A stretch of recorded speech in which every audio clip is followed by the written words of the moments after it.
Good day, Ma'am Sir. I'm Jane Garenga Haday, 44 years old, from Pongo, Nagtipunan, Quirino.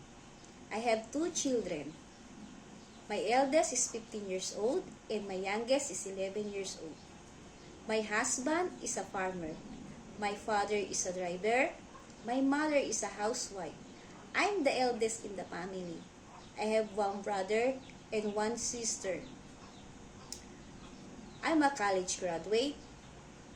I'm a Catholic. I have worked and served 5 family members in Doha, Qatar from 2006 to 2008 as a domestic helper. I am currently working and serving 3 family members, 2 adult and 1 2-year-old boy here in the Philippines. Ma'am, Sir, I'm an honest and a hardworking person.